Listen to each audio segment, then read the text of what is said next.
हमने जिन स्मारकों के नाम रखे थे, आपकी सरकार आई, आपने तो उनके नाम भी बदल दिए। तो उस समय आपका पीडीए कहाँ था? उस समय क्या केवल आप अपने परिवार के बारे में सोच रहे थे? इस सरकार ने अलीगढ़ मंडल में कासगंज के नाम से अलग से जिला बनाया। उस जिले का नाम मान्यवर श्री कांशीराम जी नगर के नाम से रखा था, लेकिन जैसे ही समाजवादी पार्टी पावर में आई, उन्होंने नाम बदल दिया। खेल सबका एक ही है राहुल जी, मुस्लिम वोट एक मुश्त 20% आगे करो, बाकी का जो बचा उसमें भेद करो, बंटवारा करो, कुछ हिस्सा मिल जाए बात करो। आरक्षण, कोई भी आरक्षण को लेकर के कभी कुछ नहीं बोलता है। प्रकाश भाई, ये अपने आप में बहुत बड़ी बात है। प्रशांत किशोर बिहार में 10% वोट के लिए प्राण त्यागने को तैयार है वहां पर कि किसी भी तरह कुछ हो जाए, 10% वोट मिल जाए हमको। मायावती जी सोते हारते गाते भी डे टू डे पॉलिटिक्स न करके भी 16% से 18% वोट उनका कहीं नहीं जाता है। उत्तर प्रदेश में गुरुवार को एक रैली होती है और आप यकीन करें कि उस एक रैली से उत्तर प्रदेश की राजनीति 360 घूम गई है। पीडीए का नारा लेकर चल रहे अखिलेश यादव परेशान चल रहे हैं। कांग्रेस को समझ नहीं आ रहा है कि कांग्रेस तो है ही समाजवादी पार्टी की बैसाखी पर। उत्तर प्रदेश और बिहार जैसे राज्यों में कांग्रेस का अपना कुछ भी नहीं है, वो सहयोगी दलों के आधार पर अपना कुछ तलाशती है। तो कांग्रेस तो कुछ है ही नहीं, जो कुछ है अखिलेश यादव समाजवादी पार्टी का है। और समाजवादी पार्टी के पास क्या है? समाजवादी पार्टी के पास है पीडीए। ये जो बीच में डी है, इस डी पर निशाना लगा दिया है देश की सबसे बड़ी डी वाली राजनीति की नेता, यानी डी फॉर दलित राजनीति का सबसे बड़ा चेहरा मायावती जी। और जिन लोगों की धड़कन उस एक रैली से बढ़ी है, उसमें केवल अखिलेश यादव नहीं है, उसमें केवल कांग्रेस नहीं है, उसमें नए नए दलित उद्धारक बताने वाले खुद को और दलितों के भविष्य में सबसे बड़े नेता बनने की चाह रखने वाले चंद्रशेखर आजाद रावण भी, निशाना रावण पर भी लगा है। और उनके साथ जो कुछ हाल फिलहाल हो रहा है, कुछ कुछ इशारा मायावती जी ने उस पर भी किया है। कुल मिलाकर दलित राजनीति का सबसे बड़ा चेहरा जब अपने भवन से निकला, तो इधर उधर तितर बितर जितने राजनेता थे, और सब अब एक एक करके जवाब दे रहे हैं, मैसेज लिख रहे हैं कि नहीं नहीं ऐसा नहीं, ऐसा नहीं, नहीं बहन जी ने ऐसा नहीं कहा, उन्होंने ऐसा कहा। बहन जी को जो बोलना था वो बोल करके जा चुकी हैं। अब जो वो करके गई हैं, आप अगले 6 महीने साल भर समेटते रहिए, बताते रहिए, वो फिर आएंगी, माहौल बदल के चली जाएंगी। वो एक कहावत है ना कि हम आएंगे तो जरा तापमान जो है, गर्मी जरा बढ़ जाएगी। मायावती जी ने बोला नहीं ये, लेकिन वाकई में उत्तर प्रदेश की राजनीति का तापमान एक रैली से उन्होंने बढ़ा दिया। राहुल जी, प्रकाश भाई देखिए, ये रैली ऐसे समय पर हुई है जब अखिलेश यादव जी लगातार पीडीए की बात करते हैं, क्योंकि 2024 के लोकसभा चुनाव में भाई पीडीए चला, पिछड़ा दलित अल्पसंख्यक, लेकिन योगी आदित्यनाथ उसको कहते हैं ये परिवार डेवलपमेंट अथॉरिटी है। योगी आदित्यनाथ जो सूबे के मुखिया हैं, वो ये कहते हैं कि इन लोगों को जब मौका मिला तो इन्होंने पीडीए के लिए क्या किया। प्रकाश भाई यहां गौर कीजिएगा, जो मायावती जी हैं वो भी यही कह रही हैं, जब आप सत्ता में थे आपने पीडीए के लिए क्या किया। जिस पीडीए की आप बात कर रहे हो, उन्होंने तो बताया कि हमने जिन जिलों के नाम काशीराम जी के नाम पर रखे थे, हमने जिन स्मारकों के नाम रखे थे, आपकी सरकार आई, आपने तो उनके नाम भी बदल दिए। तो उस समय आपका पीडीए कहां था? उस समय क्या केवल आप अपने परिवार के बारे में सोच रहे थे? क्या देश की जो जनता है, और खासकर उत्तर प्रदेश की जो जनता है, जो दलित वर्ग है, उसके उत्थान के बारे में आपने क्या किया? भाई मुलायम सिंह यादव जी सरकार में थे, आप भी मुख्यमंत्री बने, 5 साल तक आपकी सरकार रही और पूर्ण बहुमत की सरकार थी। आपने क्या करके दिखाया? अब जब आप सत्ता में नहीं हैं, सत्ता में आने की बात कर रहे हैं, बार बार यही कह रहे हैं पीडीए ही एनडीए को हराएगा, पीडीए की सरकार बनेगी, समाजवादियों की सरकार बनेगी। योगी भी यही कहते हैं, मायावती भी यही कह रही हैं। वो समाजवादी आंदोलन जो पहले कभी हुआ था, जिसके बूते आपकी पार्टी बनी, आपने क्या किया पार्टी में आने के बाद? तो सबकी लाइन एक ही है, कांग्रेस जिस लाइन पे है उसी लाइन पे। समाजवाद वमाजवाद तो कितना किसको समझ आ रहा भगवान जाने। खेल सबका एक ही है राहुल जी, मुस्लिम वोट एक मुश्त 20% आगे करो, बाकी का जो बचा उसमें भेद करो, बंटवारा करो, कुछ हिस्सा मिल जाए, बात खत्म। यहां सीधी सी बात है। देखिए अब क्या है, मायावती जी भाई मुख्यमंत्री रह चुकी हैं उत्तर प्रदेश की, वो कोई छोटी हस्ती तो है नहीं। अगर वो इस बात को कह रही हैं, देखिए लोग सवाल ये पूछते हैं कि मायावती जी इतनी एक्टिव नहीं रहती हैं। देखिए वो डे टू डे पॉलिटिक्स नहीं कर रही है, तब ये हाल है। हाँ, वो जाके नहीं बोलती हैं वो। अब ये बताइए, उन्होंने एक आह्वान किया, वहां पर लोग आए।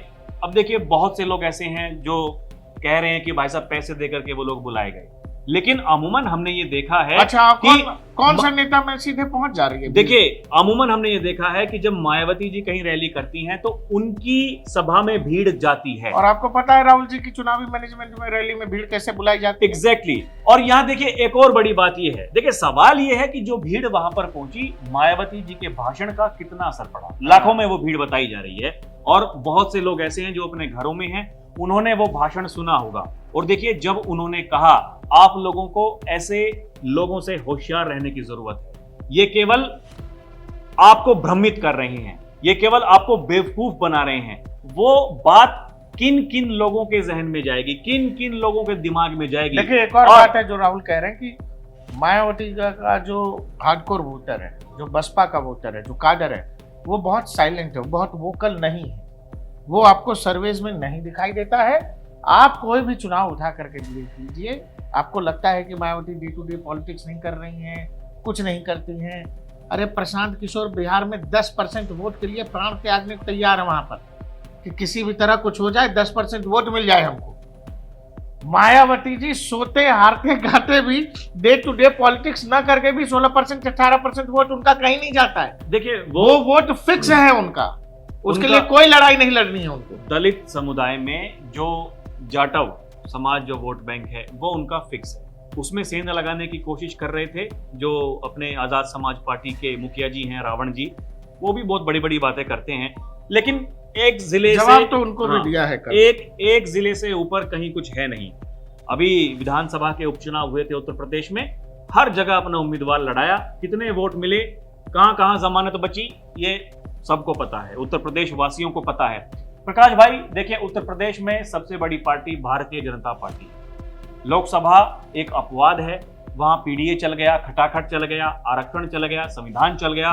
और ये भी बात है जो दलित वोटर वो बीजेपी से और जो बहन जी हैं उनसे वो खिसक करके चला गया कहां, इंडिया गठबंधन के पास में। उसमें आप कह लीजिए राहुल गांधी जी जो संविधान हाथ में लेकर के घूम रहे थे, उसका असर हो सकता है। क्योंकि देखिए आरक्षण एक बड़ा मुद्दा है। आरक्षण, कोई भी आरक्षण को लेकर के कभी कुछ नहीं बोलता है प्रकाश भाई, ये अपने आप में बहुत बड़ी बात है। और देखिए आरक्षण के लाभार्थी कौन है, उनको ये लगता है जो नैरेटिव सेट किया गया, बीजेपी आएगी संविधान बदल देगी, बीजेपी आएगी आरक्षण खत्म कर देगी। तो जो आरक्षण के लाभार्थी हैं भाई, उनके मन में एक मैसेज ये जाता है, यार अगर ऐसा हो गया तो फिर क्या होगा। भाई वो सीधी सी बात है, इंडिया गठबंधन को वोट किया और यही वो कारण है कि 37 सांसद समाजवादी पार्टी के बन गए। एक और प्रकाश भाई, एक बड़ा डर इस बात का था, कुछ लोगों ने ये झूठ फैलाया, ये नैरेटिव चलाया, बीजेपी 400 पार आ जाएगी। एक तो आरक्षण संविधान वाला, और एक जो उत्तर प्रदेश के मुख्यमंत्री योगी आदित्यनाथ के बारे में कहा गया, अगर बीजेपी 400 पार कर गई योगी को हटा देंगे। हाँ मतलब कोई एक कारण नहीं कह सकते कि उन चुनावों में चला क्या। चल तो सब कुछ रहा था कि भाई योगी जी जैसा बता रहे कि लोकसभा जीते और योगी जी को हटा देंगे। फिर कहा कि मोदी जी आ गए तो फिर कभी देश में चुनाव ही नहीं होगा, हाँ। मोदी जी हिटलर है, लोकतंत्र और संविधान खतरे में है। फिर कहा कि आरक्षण भी खतरे में है। 50 तरह की बातें कही गई और सब के सब झूठ, खुला झूठ, लेकिन वो चल गया। चूंकि झूठ क्या है कि जब आप 50 बार लगातार जब झूठ बोलते हो तो भीड़ का एक तबका उसको सच मान लेता है। कांग्रेस की नेता किरण चौधरी हरियाणा वाली, जो बाद में चुनाव के बाद बीजेपी में शामिल हो गई, पत्रकारों ने उनसे पूछा कि जी आप तो ये कह रहे थे कि बीजेपी आएगी तो संविधान खत्म हो जाएगा, आरक्षण नहीं बचेगा। अरे बोला वो तो हमारा जुमला था, लोगों को भ्रमित करने के लिए, चुनाव में जीतने के लिए। तो देखिए ये स्टंटबाजी, ये चुनाव के समय हर कोई चलने की कोशिश करता है। उसके बाद में जो विधानसभा चुनाव हुए, आपने देखा होगा राहुल गांधी हों, अखिलेश यादव हों, वो लगातार इसी बात को कर रहे हैं। देखिए प्रकाश भाई, अखिलेश यादव ये कहते हैं कि बीजेपी में डबल इंजन टकरा रहा है, लेकिन उन्हें अपने घर में झांकने की जरूरत है। देखिए, ये बहुत मैं सीधी बात बोल रहा हूं कि अखिलेश यादव जी की पार्टी पर संकट है। मैं ऐसा क्यों कह रहा हूं? क्योंकि मुलायम सिंह यादव जी जब थे वो ये कहा करते थे, कभी भी कांग्रेस पार्टी को अपने घर का रास्ता मत दिखाना। अरे भाई, अखिलेश यादव कह चुके हैं बहुत चालू पार्टी। खुद अखिलेश यादव जी ने कहा चालू पार्टी है, लेकिन ये मुस्लिम वोटर्स खिसकने का डर, दलित वोटर्स खिसकने का डर, ये डर था कि कांग्रेस से गठबंधन कर लिया। और अब देखिए, कांग्रेस से गठबंधन तो कर लिया, कांग्रेस जिस तरीके से बिहार में सीट मांग रही है तेजस्वी यादव से, आपको लगता है उत्तर प्रदेश के विधानसभा चुनाव में वो शांत बैठ जाएंगे? हाँ, मांगेंगे, उनको चाहिए। ये गठबंधन का क्या होगा? ये ना तो गठबंधन तोड़ सकते और ना ये गठबंधन चल सकता, क्योंकि देखिए, समाजवादी पार्टी कभी ये नहीं चाहेगी उसकी बनाई हुई सियासी जमीन पर कांग्रेस आकर के बैटिंग करे। बिहार में अगर 70 मांग रहे हैं तो यहाँ 100-150 से कम में काम चलेगा नहीं, क्योंकि बिहार में एक सांसद है, कांग्रेस पार्टी का सांसद है, मेरे ख्याल से यहाँ 6 सांसद हैं। हाँ, तो मांगेंगे भाई। वो पिछली बार 70 लड़े थे, हाँ। उसमें उनके 19 विधायक बने थे, उसी आधार पर वो फिर 70-70 कर रहे हैं। उत्तर प्रदेश में तो रिजल्ट भी अच्छा है इनका, और बोले जी दोनों मिलकर लड़े इसीलिए रिजल्ट अच्छा है। हाँ, तो आप लगा लो यहाँ कितना लेंगे वो। अब ये समस्या बहुत बड़ी है। ये अखिलेश यादव जी ये कह तो रहे हैं पीडीए आ रहेगा, लेकिन ये पीडीए, ये भाई साहब आप देखना आने वाले चुनावों में ये पीडीए मुझे ऐसा लग रहा है, क्योंकि जो दलित वोट बैंक है वहां मायावती जी के एक भाषण ने अरे भाई, पूरे उत्तर प्रदेश की सियासत को गर्म कर दिया। आप कृष्ण जन्माष्टमी के दिन गायब रहते हैं, बताइए, आप रामनवमी के दिन गायब रहते हैं, लेकिन मायावती का अर्ली मॉर्निंग भाषण हुआ और आपने तुरंत भाषण के बाद 2 लाइन लिख दी और दोपहर बाद में प्रेस कॉन्फ्रेंस करी। तो ये ऐसे ही नहीं किया।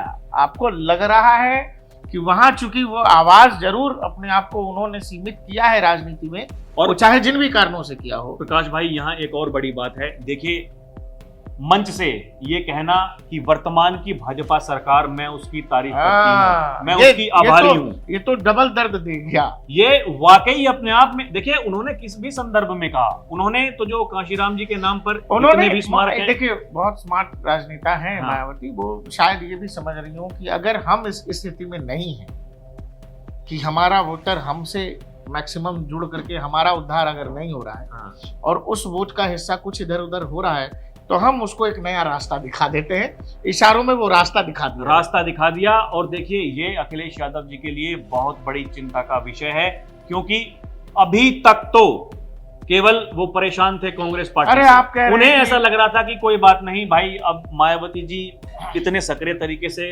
वो चुनावी मैदान में नहीं आएंगी, कुछ नहीं होगा, जिस तरीके से हमने सेंधमारी करी है, हम वो वोट हमें फिर से मिल जाएंगे।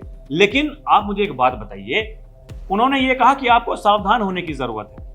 अब या तो वो वोटर जो भीड़ में गए, जिन्होंने उनका भाषण सुना, या तो वो उनको वोट करेंगे या फिर वो बीजेपी को वोट करेंगे, रास्ता देखेंगे। दोनों में से एक विकल्प कोई वो राहुल जी, उन्होंने सबको का उसमें राहुल गांधी को इशारों में कह दिया कि भाई जो लोग संविधान की बात कर रहे हैं, लोकतंत्र की बात कर रहे हैं, इस देश में इमरजेंसी किन लोगों ने लगाई थी? तो वो जवाब फिर किसको है? फिर वो लोग जो लहरा रहे हैं लाल किताब, उनके लिए देश की सबसे बड़ी दलित नेता ने जो है संदेश दे दिया है सीधा सीधा। तो उत्तर प्रदेश में जो पीडीए का डी लेकर के घूम रहे हैं अखिलेश यादव, वो डी को जो है मायावती ने एक नई दिशा देने की कोशिश की। बिल्कुल। और यहाँ देखिए, अखिलेश यादव जी के लिए आने वाले समय में मुश्किलें बढ़ने वाली हैं प्रकाश भाई। एक तरफ योगी आदित्यनाथ ने मोर्चा खोल दिया है। बीते दिन हमने देखा कैसे उन्होंने पुराने समय से लेकर के अब तक क्या कुछ नहीं कहा। उन्होंने कहा ये वही लोग हैं जो कहते हैं कि लड़के हैं, लड़कों से गलती हो जाती है। उन्होंने कहा आज हमारी सरकार है, कोई अगर ऐसा दुस्साहस करेगा यमराज अगले चौराहे पर मिलेगा। उन्होंने कहा ये वही लोग हैं माफियाओं के सामने नाक रगड़ते थे, दंगाइयों की आवभगत करते थे, आज हमारी सरकार है, दंगाइयों की नाक रगड़वाती है। तो ये अपने आप में मैसेज है। इसके अलावा वो ये कहते हैं ये वही लोग हैं जो पीडीए के नाम पर बांटने का प्रयास कर रहे हैं, जगह जगह जाकर के जातीय संघर्ष करवाने की कोशिश करते हैं, सोशल मीडिया पर फेक अकाउंट बना करके जातीय संघर्ष करवाने की कोशिश करते हैं। वो ये कह रहे हैं इनसे सावधान होने की जरूरत है। वो कह रहे हैं मैं बार बार कहता हूं अपना इतिहास उठा करके देखिए, बटे थे देश गुलाम बना था, बटे थे तो क्या हुआ था, विदेशी आक्रांता आए थे, यहां से लूट करके चले गए थे, पाकिस्तान बांग्लादेश बना था क्योंकि हम बटे थे। ये बांटने वाली ताकतें आज भी बांटना चाहती हैं, लेकिन हमें सक्रिय होना पड़ेगा, इनसे सावधान रहना पड़ेगा। यानी वो किसको एकजुट होने की बात कर रहे हैं। कुल मिलाकर मायावती जी ने जो खुद को राजनीति में सीमित जरूर किया है, ये उनकी खुद की चॉइस है, मजबूरी है, ये हर आदमी अपने अपने आधार पर आकलन कर सकता है। लेकिन बसपा में बसपा सुप्रीमो की ताकत आज भी उतनी है कि एक हुंकार पर वो देश में एक बड़े वर्ग को मोबिलाइज कर सकते हैं, और मोबिलाइज वो अपने पक्ष में भी कर सकती हैं और किसी के विरोध में भी कर सकती है। वो एक हुंकार से सबको समझ आ गया, और यही कारण है कि अखिलेश यादव हो, चंद्रशेखर हो या कांग्रेस हो उत्तर प्रदेश में, सबको लगा कि एक बेचैनी जैसी स्थिति एक रैली से मायावती जी ने कर दिया। कुल मिलाकर हमारा विश्लेषण आपको कैसा लगा? साथ ही जो सक्रिय हुई हैं मायावती 2027 विधानसभा चुनाव से पहले, आपको क्या लगता है नुकसान किसे होने जा रहा है और इसका फायदा किसे होगा? हमें कमेंट सेक्शन में जरूर बताइएगा। देखते रहिए DNP इंडिया, हर खबर भरोसे के साथ।